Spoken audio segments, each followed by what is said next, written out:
Emotional intelligence. Understanding that it is not just about recognizing your own emotions, but also managing them effectively and being attuned to the emotions of others. Welcome back to the Marcus Algo Show. I appreciate everybody watching and listening and sharing it for the people that got value out of this and hopefully helping some other people get value out of it also. Today we're talking about emotional intelligence, and we're going to go over about 5 different practices that you can do to better your emotional intelligence and get to know what it is. Let's get started. Self-awareness. The first step in building emotional intelligence is recognizing your own emotions. It involves understanding your emotional triggers and identifying what makes you feel positive or negative. This self-awareness allows you to navigate your feelings more effectively and make informed decisions. Something you could do is journal of your emotional responses throughout the day. Note what triggered the emotion and how you responded to it. This reflective practice can heighten your awareness of your emotional patterns. You don't have to journal, but you just got to be more aware of what's actually going on at the time that these emotions are going on, like firing up in your brain. Make a mental note of it. Like when you first get started, it's probably best to start writing it down. Like why am I feeling this way?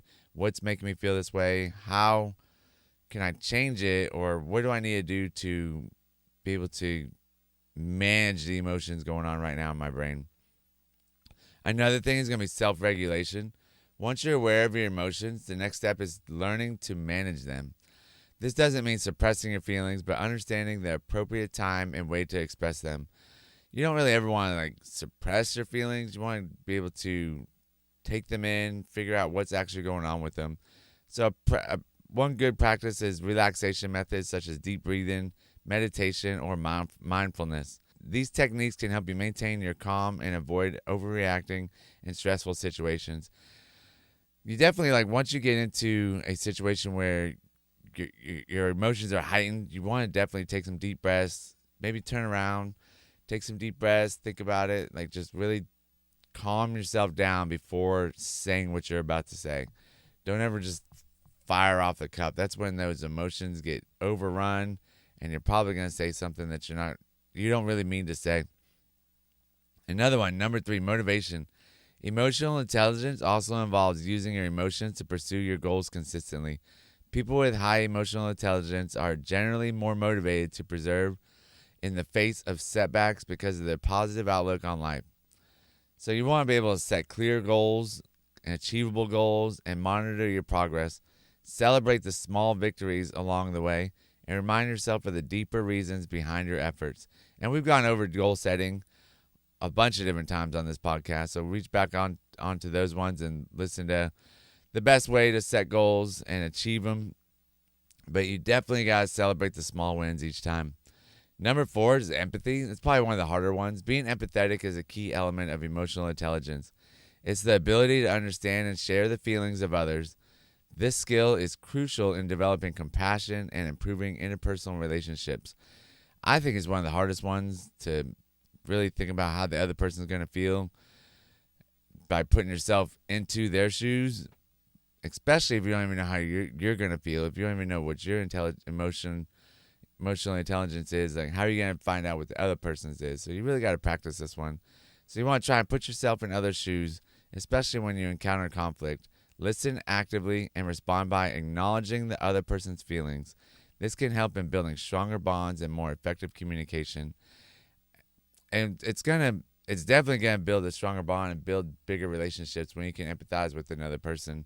You just have to practice it and really ask them questions on how they feel, so that way you will know later on in the future how they feel if it happens again, or if you do something, or another person, you can tell they're feeling the same way. You're going to be able to talk to them and just be a better friend, be a better partner during that time. Number 5, social skills. Lastly, emotional intelligence involves managing relationships effectively. This means being aware of the emotions of others and navigating interactions smoothly. So to improve this, you'd want to communicate your skills by practicing active listening, being clear and concise in your messages, and managing your non-verbal cues. Also, learn how to resolve conflicts positively. Recognize the emotional needs of all parties involved. You definitely don't want to go into it angry, throwing things, or just having a heightened bad emotion time going on.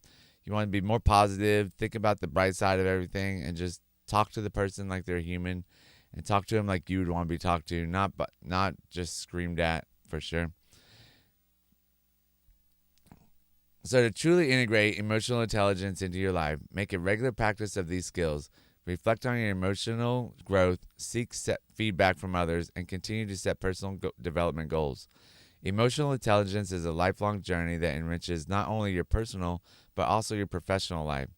Through mastering these aspects of emotional intelligence, not only better understand and regulate your own emotions, but you'll also improve your relationships with others, leading to a more fulfilling and balanced life.